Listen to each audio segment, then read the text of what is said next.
Welcome back to another episode of Let's Talk About the Pot's Life. Today we have a special guest with us, Bailey Bish. Do you want to introduce yourself, Bailey? Hi, I'm Bailey Bish. I'm 25 years old. I'm from Tucson, Arizona, and I'm an adaptive golfer. I play in a lot of adaptive golf tournaments all throughout the nation. I was the 2024 U.S. Adaptive Open champion and the 2025 U.S. Adaptive Open runner-up. We are so excited to have her. It's so cool. And I just think her story is so inspiring because, she's really a perfect example of yes, she has these diagnoses, but look what she's doing with her A life. And champion. and it Yeah. yes. Oh my Yeah. gosh. I think it's so cool. I told Bailey before we started that Britt and I come from families that golf and love golf. Her husband, my kids, my brother, my dad.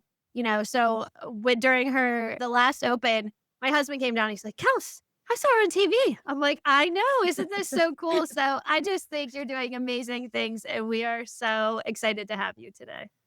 Well, thank you for having me. It's an honor. Did you golf before the diagnoses? Like, was golf always a part of your life?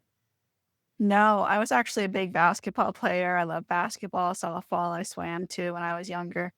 But I had some other health conditions, not POTS or dystonia like I have now, but I have trigeminal neuralgia, and getting hit in the face regularly Oh, playing basketball was very yeah. painful. And I was having some jaw dislocation issues, and I was realizing I wouldn't be able to play basketball for my entire life. So my freshman year of high school, I decided I wanted to pick up golf. So I joined the high school golf team. I fell in love with the game, and I've been all in since. And then when did the diagnosis of POTS and, the other things come about? Yeah, so I actually developed the dystonia about 2 months after starting golf, but we didn't have a diagnosis at that time. It was about 4 years later that I finally got the dystonia Oh. diagnosis. Mm. But for POTS, that came along, 2 years after I started golfing, and I was very lucky. The very first time I passed out, I was working with a nurse practitioner at the time, and we told her I passed out. She immediately came over and did, the poor man's tilt table test. Wow. I was like, "I think you have POTS." She sent me to a cardiologist. The cardiologist immediately did a tilt table test and said, "Yes, you have POTS."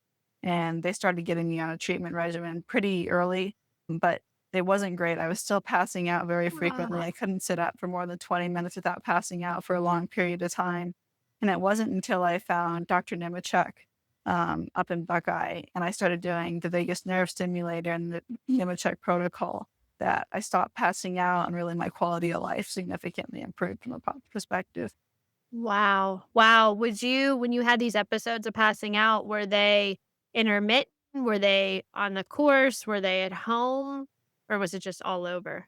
All over. Oh, I'd be playing high school golf matches, and I'd usually make it about 7 holes, and then that's when my body would give out, and I'd pass out, ugh. a few times, and the players on the team knew to just raise my legs, and then eventually I'd Oh, come wow. to, and I could complete the 9 holes. But it was definitely a big struggle. And then at home, sitting up for more than 20, 30 minutes, especially after meals, is when I would have problems with passing out. I've been an athlete my entire life. It's always been a big part of my life. So I'm very thankful that I have golf now because competitive sports have always been a big, big part of my life. Did you have a trigger or was there something like that you can we don't have a magic ball to go back and look, but something that you can tie it to, like where things really started to change? So we don't have an exact trigger, but we were living in a house that had pretty severe mold inside of it. So there's Mm. thought that it could have been the mold that triggered it. I also tested positive for Bartonella and Babesia at the time. So there were maybe some other confounding factors. So we don't know the exact trigger for the POTS, but for the dystonia, it was after a sinus surgery in 2014. I had a severe infection 2 weeks afterwards and put me in the hospital with 105.7-degree Oh my fever, goodness. lost movement on my right side after that, and then when the movement started to come back, there was too much movement. I had developed dystonia. Wow. Wow. And all in I mean, so young too, right? In a short amount of time and really having your life turned upside down. Yeah, completely upside down. I went from a, good basketball player to in a wheelchair and unsure of what was next. How did you decide what was next? Because a lot of folks in your shoes would have just thrown in the towel? Well, luckily, I had picked up golf just 2 months before all of this had happened. So, and competitive sports have always been a part of my life. So I'm like, well, golf's what I can do now. My left side was strong, and as a right-handed player, that's the side that's doing most of the work. So I was able to keep golfing even with a right side that didn't work as well as I would like it to. And that allowed me to stay active and have something to keep working towards, which I think was really important and having Mhm. a goal and motivation. Right, to find that, something hopeful and something like a Mhm. goal or just something to keep you going every day. I think that's huge where a lot of people with any chronic illness kinda lose that or they lose the Mhm. drive or it's overwhelming. I'm sure you had plenty of overwhelming times and tears, and we always say, it's not perfect, but just finding that drive or your why or something you're working towards, I think it's huge. After you started to golf, and was that still a rough transition? Obviously working to get POTS under control and dystonia adding a whole 'nother layer to that. How long did it take for you to kind of find your groove to feel, I don't know if we ever feel perfect, but well enough to perform like you wanted to? So I'm pretty athletic, just naturally, which is Uh-huh. great. I was able to start being competent in golf pretty quickly. I was the number two on my high school golf team Oh, my that's so first cool. year by the end of the season, even with everything I had going on. And it was a co-ed team. I was the only girl that year. But I was just determined to do everything I could. And I had a coach that he didn't treat me differently. He just encouraged me to do what I could with everything I had. And then I found a wonderful pro in town, Susie Meyer. She's a top 100 instructor in America. She's played on the LPGA tour. And she's been phenomenal throughout my journey as well, teaching me how to adapt for my swing for what I have. Wow. That's so cool. And I mean, I have 2 kids, so from a parent perspective, your family had to be so excited for this. It's hard to see loved ones suffer and struggle and not be able to live the life they wanna Mhm. live, so I'm sure from your parents' perspective to see you still thriving even with all of this, I mean, it probably had to mean so much to them. It did. It was really hard for everybody still Mm. going through this because, Mm. at the time I was still passing out a lot and there was just a lot of uncertainty. But golf was definitely a driving force for me and it's what kept me motivated to keep fighting. Oh, that's so cool. I'm impressed that you said when you passed out, the nurse practitioner, I think you said, was like, "Oh, this might be POTS," because that's not something that we've heard historically from anyone that we've talked to about a diagnosis like that. In Yeah, just crazy. Was she familiar with POTS, or have you heard of that, or was all of this brand new to you at the time too? I had never heard of POTS before, but we told her what had happened and she immediately thought it could be POTS. And she did the tilt table test, sent me to a cardiologist. And then eventually I got up to Mayo Clinic with Dr. Goodman, and he prescribed a beta blocker, which significantly helped my symptoms even more. Mhm, mhm. It's just, I mean, amazing, the right people, the right time, and really to get you on the right path. What does your daily life look like now with POTS in terms of, people always wanna know, hydration, do you have a favorite electrolyte? Do you take meds? What does that look like for you? To be able to, I guess, two-part question here, just to live your everyday, but then when we transition to the course, does that routine or does it change at all? Yeah, so daily I drink a lot of water, at least 2 to 3 liters of water a day. But unfortunately, I also have low sodium levels due to a medication I take for my trigeminal neuralgia. So I have to take lots of sodium, make sure that I don't overdo it on the water because that can dilute the Mhm. sodium levels even more. I really like Liquid IV. That's my go-to electrolyte and drink at the moment. I've also started doing coconut water with just a splash of juice and about a quarter teaspoon of salt. That's one of my new favorite electrolyte drinks as well. You gotta find something to change it up. Sometimes you can only drink the same flavored, electrolyte supplements so many times. Right. Yeah, and in the heat, it's really challenging on the golf course for me. I struggle significantly. I have to make sure I'm up on my sodium those days, really drink a lot of water, do the vagus nerve stimulator ahead of time to make sure that that's as good as it can be going into the round, and just trying to manage my symptoms as I can. I can only imagine. I have only watched professional golf, and that's exhausting just watching it. I can't imagine you being out there day after day, being in this hot weather that we've been having, and you're from Arizona, and so I'm sure you're used to this weather, but it doesn't make it any easier. And then on top of that, having to monitor your sodium and your water intake so much more. Do you just prep really well before that Thursday start, or do you have a lot of stacks with you? What's your standard routine? Yeah, so I'll prep. I can't drink a lot in the airports, unfortunately, because I do use a wheelchair, and using the bathroom in the airplane is not something I can do. So once I get to wherever the tournament is, I pound water, drink as much as I can, and from there, it's just taking as much sodium and the midodrine and whatever I can to help maintain my levels. Here in Tucson, I'm very lucky, and the mornings, the heat's pretty manageable. So I'm able to get out at 6:15, 6:30, play 18 holes in about less than 2.5 hours, and then I'm home before it even breaks 90. So that's That's really awesome. nice. Yeah. But at the Adaptive Open this past year, we had a 7-hour round the second day and 111-degree heat Oh, index. I actually got heat exhaustion, but luckily the USGA has a fantastic medical team that was there, and they were able to help me get through that.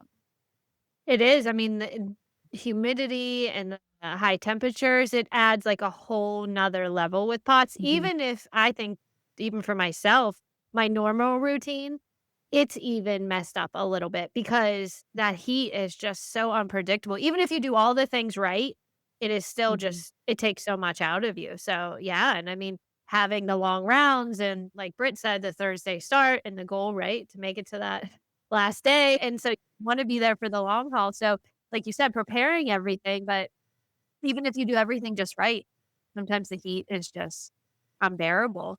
On a normal day, so I know you use the wheelchair, but then I also see on the course you'll use crutches, and do you just kinda depending on how you feel, what you tend to use way, or what does that look like for you? Yeah, so I use a wheelchair to get around primarily in everyday life. With the dystonia, I have a hemidystonia on the right side of my body and cervical dystonia. So using crutches is can cause a pretty severe flare up of my cervical dystonia. Mhm. And it's also a pretty big fall risk for me. I use a wheelchair most of the time in my, just daily life, but around the golf course, I have a special cart called a solo rider, which drives up onto the greens, tee boxes, and the sand traps. It can go everywhere on the course that I need to go. And I use that to get to my ball. My mom and my caddy will then give me my crutches, and I'll be able to get from the cart to my ball. I'll hit, and then I'll get my crutches back, sit back in the cart, and then move on to my next shot. I think it's so amazing at like, what is out there and the adaptive equipment and just making it so easy for you to be able to do what you love and still make that transition possible from, when these multiple diagnoses come in and allow you to still be so, I think inspiring, honestly, Yeah. because I think a lot of times, no matter what the chronic illness is, people feel so overwhelmed. I know I did.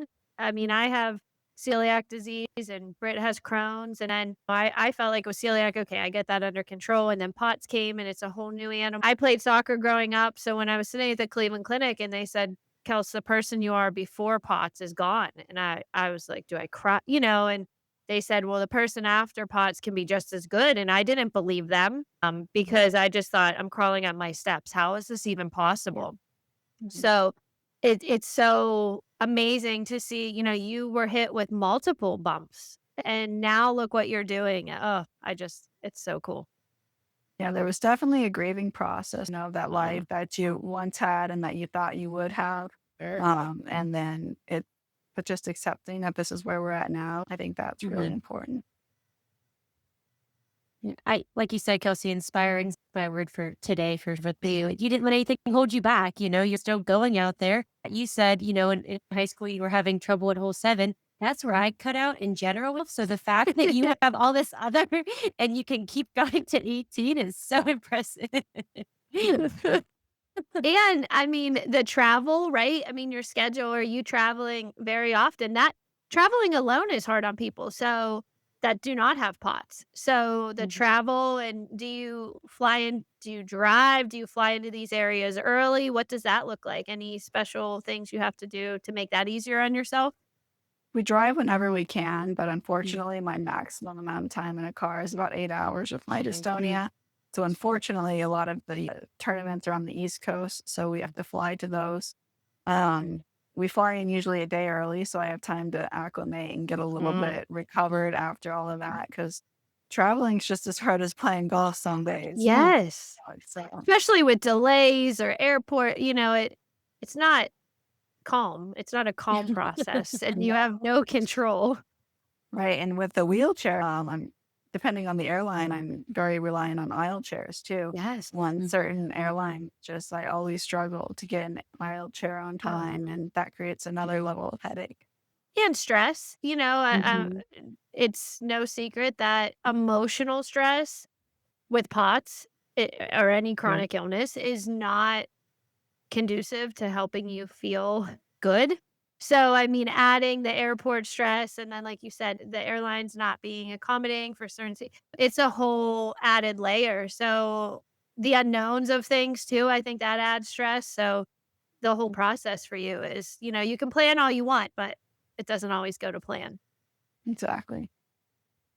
On tournaments that, like, the Adaptive Open that you just played in and things like that, do you find by the end come Sunday you have 0 energy? Are you able to maintain? Do you kinda have, we always say, like, a recovery period if people really push to the max? Do you find that after matches you're struggling, or how have you been able to kinda manage that?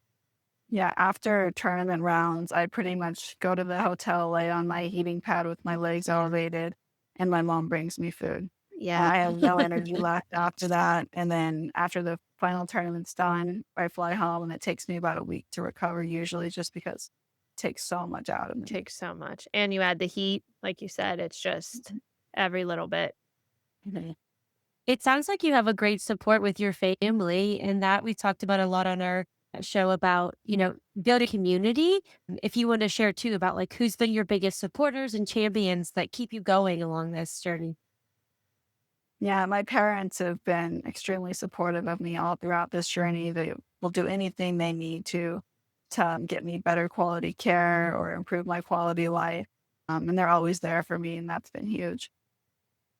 Great. It takes a village, right? Mhm. Sure does. Yeah. And at these tournaments, the community is really special. Everybody there wants to help one another, and they'll do anything you need. It is, it's so inspiring, I mean, just where you were, where you thought your life was heading to where you are now, and to see you succeed too, you're not just doing it, but I would say with everything going on, like, you're really thriving. I know it's and I say that probably with quotes because I know from living in these bodies from the outside, right? All the pictures and they can take at the tournaments, like, but it's what they don't see on the back end where you going home, like how you said, with your feet up the wall or taking a week to recover. But kudos to you to not letting it stop you, Mhm. because I think a lot of people, like Britt said, would stop. And, you know, look at all the amazing things you're doing and the inspiration to others. Mhm.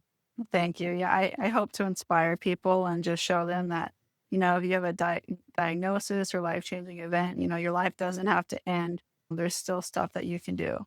There's still a community out there for you. Yeah, that's Oh, just I love amazing. it.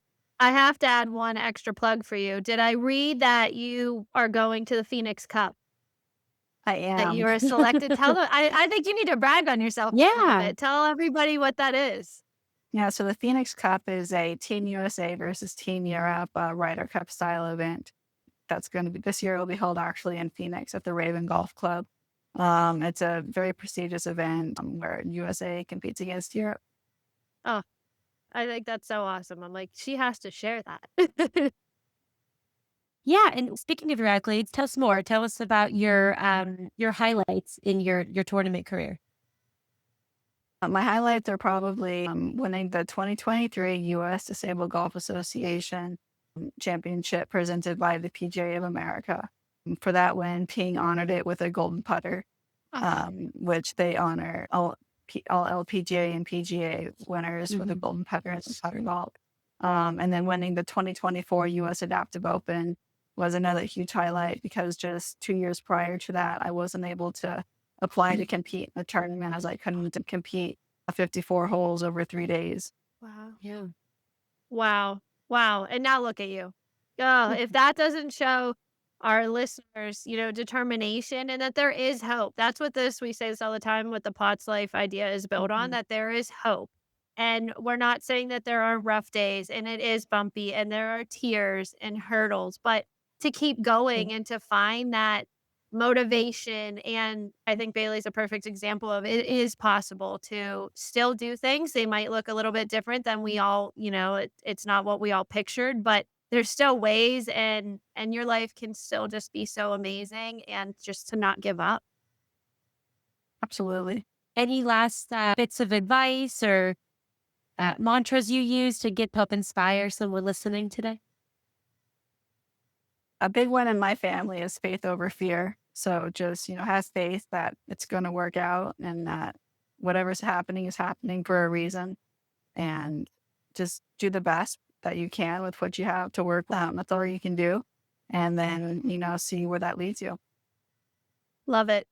Well, thanks so much for your time today, Dee. We know that you're so busy out there. We really appreciate it.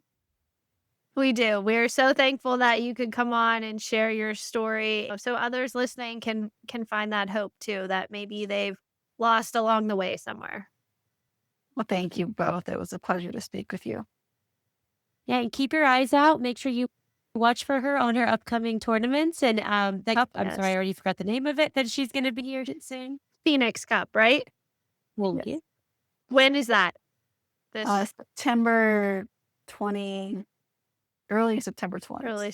Okay. Yes, we live near Oakmont Country Club, so we went to the U.S. Open. So we golf fans, so we will definitely be following along. Wonderful. Thank you. Don't forget to hit that like, subscribe, and follow us for some more episodes forthcoming. Yes, join us next time. Bye.